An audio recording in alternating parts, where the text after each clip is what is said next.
अस्सलाम वालेकुम। तो आज हम लोग क्या देखने वाले हैं, हम लोग कॉन्जुगेटेड मॉलिक्यूल्स को देखने वाले हैं। That is also an additional topic that is right now included in nouns, sorry, an encapsulated from nouns. ठीक है, तो अच्छा, कॉन्जुगेटेड मॉलिक्यूल्स बिल्कुल भी मुश्किल नहीं है, बहुत ही इंपॉर्टेंट भी है और मुश्किल भी नहीं है। ठीक है, तो आप लोग इसमें परेशान ना होइए बिल्कुल भी। कॉन्जुगेटेड का मतलब होता है ना कॉन्जुगेट। तो कॉन्जुगेटेड का मतलब है कि किसी के साथ मिले हुए, मतलब कि दो लोग जब आपस में बॉन्ड फॉर एग्जांपल बना लेते हैं तो कॉन्जुगेटेड बॉन्ड, इस तरह की आपने केमिस्ट्री वगैरह में भी पढ़ा होगा। ठीक है, और मॉलिक्यूल्स मतलब कि जब लिपिड्स और फैट, सॉरी, लिपिड्स और प्रोटीन्स आपस में मिल जाएं या लिपिड्स और कार्ब्स आपस में मिल जाएं तो वो किस तरह के मॉलिक्यूल्स बनाते हैं उसको हम बोलते हैं कॉन्जुगेटेड मॉलिक्यूल्स। ठीक है, तो molecules when joined by other kind of molecules are called conjugated molecules। इसमें आ जाते हैं ग्लाइकोलिपिड्स। ग्लाइको मतलब कि कार्बोहाइड्रेट्स, और लिपिड्स आपस में मिलके ग्लाइकोलिपिड्स बनाएंगे, कार्बोहाइड्रेट्स और प्रोटीन मिलके ग्लाइकोप्रोटीन्स बनाएंगे, लिपिड्स और प्रोटीन्स मिलके लिपोप्रोटीन बनाएंगे, और न्यूक्लिक एसिड और प्रोटीन्स मिलके न्यूक्लियोप्रोटीन्स बनाएंगे। ठीक है, तो इस तरह से जुड़ के जो है वो अलग अलग फंक्शंस ये करते हैं, उनको अभी हम देखते हैं कि ग्लाइकोलिपिड्स आर कॉम्प्लेक्स लिपिड्स। ठीक है, ये कॉम्प्लेक्स लिपिड्स हैं क्योंकि ऑफ कोर्स जब कॉन्जुगेटेड फॉर्म में कोई चीज आ जाती है तो वो ज्यादा कॉम्प्लेक्स हो जाती है, जबकि उसकी सिंपल फॉर्म तो मतलब आसान होती है और सिंपल होती है। यानी कि अकेली अगर वही उसको देखें लिपिड्स के स्ट्रक्चर को, लेकिन जब हम दोनों को इकट्ठे देखते हैं तो that is quite complex containing one और मोर सिंपल शुगर्स। ठीक है, तो इसमें एक सिंपल शुगर भी हो सकती है और एक से ज्यादा शुगर के साथ भी इसमें बॉन्ड बनाया हो सकता है connection with long fatty acid और अल्कोहल। ठीक है, तो फैटी एसिड और अल्कोहल मिलके जो है लिपिड बनाता है। तो हम कह सकते हैं कि लिपिड्स और जो कार्ब्स हैं वो मिलकर क्या बनाते हैं, ग्लाइकोलिपिड्स बनाते हैं। Glycolipids are present in white matter of the brain. ठीक है, तो हमारे ब्रेन के अंदर दो तरह के मैटर्स होते हैं, एक होता है हमारा व्हाइट मैटर और एक होता है हमारा grey matter.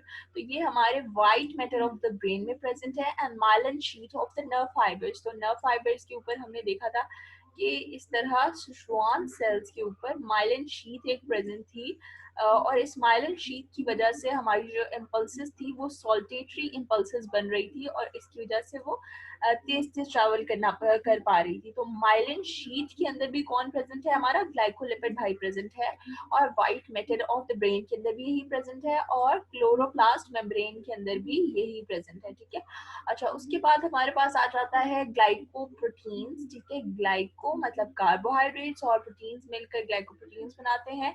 When proteins are covalently attached to carbohydrates, उसको कहते हैं glycoproteins, are widely distributed in the cell। Cell के अंदर पूरी तरह डिस्ट्रीब्यूटेड होते हैं in the form of hormones। अब आपको कोई पूछे कि ग्लाइकोप्रोटीन्स हमें कहाँ में देखने में मिलेगी, तो आप कह सकते हैं कि हॉर्मोन्स हमारे ग्लाइकोप्रोटीन्स है। हमारी ट्रांसपोर्ट प्रोटीन्स जो है वो ग्लाइकोप्रोटीन्स की फॉर्म में है। हमारी स्ट्रक्चर प्रोटीन्स जो है उनमें भी प्रोटीन्स और कार्बोहाइड्रेट्स मिलकर जो है वो स्ट्रक्चर बना रही है चीजों का। रिसेप्टर्स के तौर पे हमारे सेल के ऊपर जब हम लोगों ने देखा था, ठीक है, हमारे पिछले लेक्चर्स में जब मैंने आपको दिखाया था सेल मेम्ब्रेन का स्ट्रक्चर, तो उसके ऊपर इस तरह से रिसेप्टर्स की फॉर्म में कुछ चीज अटैच रही थी, दैट वो ग्लाइकोप्रोटीन्स, और इसके साथ आके जो है फिर कोई मॉलिक्यूल्स हार्मोन्स वगैरह अटैच होंगे। तो ब्लड ग्रुप एंटीजेंस, ठीक है, जो ब्लड ग्रुप एंटीजेंस है हमारे A B C, sorry, A B antigen जो है हमारा, ये दोनों हमारे एंटीजन्स ही है ना, तो ये भी ग्लाइकोप्रोटीन्स ही है basically, play an important role इन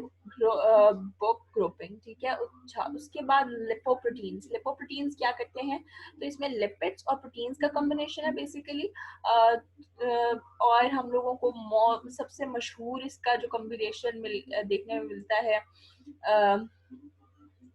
वो मिलता है प्रोटीन्स और फॉस्फोलिपिड्स का, जो कि हमारी प्लाज्मा मेम्ब्रेन के ऊपर हम लोग देखते हैं कि इस तरह से प्रोटीन्स भी एम्बेडेड होते हैं और उसके साथ ही हमारे फॉस्फोलिपिड्स प्रेजेंट होते हैं। Phospholipid protein complexes are widely distributed in plant and animal material। अच्छा, इसके अलावा ये कहाँ कहाँ हमें देखने में मिलते हैं, हमारे दूध में इस तरह के कंपाउंड्स बनते हैं जिसमें लिपोप्रोटीन्स इकट्ठे प्रेजेंट होते हैं, ब्लड में, सेल के न्यूक्लियस में, एग योक मेम्ब्रेन में, ठीक है, एग के योक की जो मेम्ब्रेन है उसके अंदर, और क्लोरोप्लास्ट ऑफ प्लांट्स के अंदर, ठीक है। तो क्लोरोप्लास्ट में मिल्क, ब्लड, सेल न्यूक्लियस, योक, इन सब चीज़ों में हमें लिपोप्रोटीन्स देखने को मिलता है। उसके बाद न्यूक्लियो प्रोटीन कहाँ कहाँ मिलते हैं, ये सिंपल प्रोटीन्स और न्यूक्लिक एसिड का फॉर्म में, ठीक है। क्रोमोसोम्स में अगर हम देखें तो हमारे पास हिस्टोन प्रोटीन होती है, और उसके साथ जो हमारा डीएनए बन रहा होता है, ठीक है। तो डीएनए में भी हमारी हिस्टोन प्रोटीन होती है, और फिर उसके बाद डीएनए से मिलके जो है वो क्रोमोसोम बनता है। उसके बाद हमारे पास है राइबोसोम्स, ठीक है। तो राइबोसोम्स के अंदर भी हमें न्यूक्लियो प्रोटीन्स देखने में मिलती हैं, जहाँ पर न्यूक्लिक एसिड और प्रोटीन्स इकट्ठे फंक्शन कर रहे होते हैं। अच्छा, यहाँ पर अगर हम साइड स्टिच पे देखें, why do nucleotides and DNA have hydrogen atom 2 hydrogen at 2? अच्छा, अब राइबोस जो है हमारी वो 5 कार्बन शुगर है, और डीएनए में अगर हम कार्बन नंबर 2 पे देखें तो एच ग्रुप अटैच होता है, और अगर हम आरएनए में देखें तो उसी जगह पे ओएच ग्रुप अटैच होता है। तो ऐसा क्यों होता है? तो आंसर ये है कि हाइड्रोक्सिल ग्रुप जो 2 पोजीशन पे होता है, ये पार्टिसिपेट करता है a reaction that leaves phosphodiester bond. Thus, DNA can act as stable long-term repository for genetic information. RNA usually degraded within the cell in 30 minutes. तो मतलब कि OH जो है उसके अंदर ज़्यादा कैपेबिलिटी होती है कि वो फॉस्फोडाइस्टर बॉन्ड तोड़ देता है, ठीक है। और इस वजह से वो इतना ज़्यादा स्टेबल नहीं है, इतना ज़्यादा लॉन्ग टर्म नहीं है, अपने आप को 30 मिनट के अंदर अंदर सेल में तोड़ लेता है आरएनए। लेकिन डीएनए की हमें पता है कि डीएनए जो है वो एक हमारा मेन स्टोरेज ऑफ इंफॉर्मेशन है, जो जनरेशन टू जनरेशन पास करना है। तो डीएनए थोड़ा सा मजबूत होना चाहिए, तो इस वजह से डीएनए में सिर्फ यहाँ पर एज ग्रुप प्रेजेंट होता है, ओ एज ग्रुप प्रेजेंट नहीं होता है, ठीक है। तो थोड़ा सा नीचे अगर हम जाएं तो यहाँ पर हमें कुछ और भी चीज़ें मिल रही हैं। अच्छा, बायोकेमिस्ट्री के बारे में लिखा हुआ है, this is not very important, ठीक है। इसको if you want to read तो स्क्रीनशॉट ले लीजिए, रीड कर लीजिएगा बाद में, या फिर ये पूरा चैप्टर का लिंक जो है मैं वो आपको नीचे शेयर कर देती हूँ, ठीक है, वो भी आप कर सकते हो। So that was it. अच्छा, इसके बाद हमारे कुछ एमसीक्यूज हैं, हम उनको भी सॉल्व कर लेते हैं, ठीक है। तो एमसीक्यूज बेसिकली हमारे पास क्या क्या है, एमसीक्यूज अगर हम देखें हमारे पास क्या है, तो यहाँ पर हमें देखने में मिल रहा है an amino acid molecule has following structure, which of the two groups combine to form peptide linked with two amino acids? अच्छा, तो यहाँ पर हमारे पास अमाइनो एसिड दिखाया गया है, अमाइनो एसिड का स्ट्रक्चर दिखाया हुआ है। तो इस तरह का स्ट्रक्चर होता है अमाइनो एसिड का। तो उसने पूछा है कि कौन से दो ग्रुप्स कंबाइन होंगे आपस में ताकि वो पेप्टाइड लिंक बनाए अमाइनो एसिड के दरमियान। तो हमें पता है पेप्टाइड लिंक जो है वो हमारे कार्बोक्सिल ग्रुप और हमारे अमाइनो ग्रुप के दरमियान बनता है। तो हम क्या कहेंगे, first and third, B option is correct. उसके बाद which class of molecule is major component of cell membrane? Cell membrane का मेजर कंपोनेंट कौन है? वैक्सीज तो होती नहीं है सेल मेम्ब्रेन में। सेल्यूलोज होता है क्या सेल मेम्ब्रेन में? ट्राइग्लिसराइड्स भी सेल मेम्ब्रेन में नहीं होते हैं, तो yes, phospholipids is the correct answer. उसके बाद glycerol is the backbone molecule of, ATP में तो ग्लिसरॉल होता ही नहीं है। टर्पीन्स, न्यूट्रोलिपिड्स और स्टेरॉइड्स में से किसका आपको लगता है कि बैकबोन मॉलिक्यूल जो है वो ग्लिसरॉल होगा? Any ideas? अच्छा, तो यस, इट्स बेसिकली जो है वो न्यूट्रोलिपिड्स ही होगा इसका आंसर, ठीक है। क्योंकि टर्पीन्स में भी और स्टेरॉइड्स में भी जो है वो ग्लिसरॉल जो है वो बैकबोन उसको नहीं हम कह सकते। तो न्यूट्रोलिपिड्स आर बेसिकली द लिपिड्स जिसके अंदर ग्लिसरॉल की बैकबोन होती है, ठीक है। तो lipids are made of glycerol and fatty acid. Fatty acid is unsaturated if it contains hydrogen, contains an acid groups, contain double bond or all of them. तो hydrogen भी हो सकता है अगर अनसैचुरेटेड हो, एसिड ग्रुप भी हो सकता है, डबल बॉन्ड्स भी हो सकते हैं। तो all of them is the correct option, ठीक है। अच्छा, उसके बाद in the RNA the nitrogen base that takes the place of thiamine is, अच्छा, आरएनए के अंदर कौन सी नाइट्रोजन बेस होती है जो कि थायमीन की जगह ले लेती है? यूरासिल, ठीक है। That is very easy. The ending ओस मीन्स, ठीक है, ओस का मतलब होता है शुगर, राइबोस, ग्लूकोस, ठीक है, इससे ही हमें अंदाजा हो जाना चाहिए शुगर होता है इसका मतलब. अच्छा, उसके बाद glycolipids and lipoproteins are important component of cell membrane, ठीक है, सेल मेम्ब्रेन के बहुत ज्यादा इंपॉर्टेंट कंपोनेंट्स है ये. अच्छा, उसके बाद अब आते हैं हम नीचे. अच्छा, यहाँ पर अब देखते हैं कि क्या आंसर है. Okay, so when two amino acids are linked to form peptide linkage dash is removed. ठीक है, दो अमाइनो एसिड जब एक पेप्टाइड लिंकेज बनाते हैं तो क्या चीज रिमूव होती है? Basically most of the reactions में हमारे पास वाटर ही रिमूव हो रहा होता है, तो हम लोग वाटर पे जो है वो मार्क कर देंगे. What is the theoretical number of chemically different dipeptides that may be assembled from two amino acids?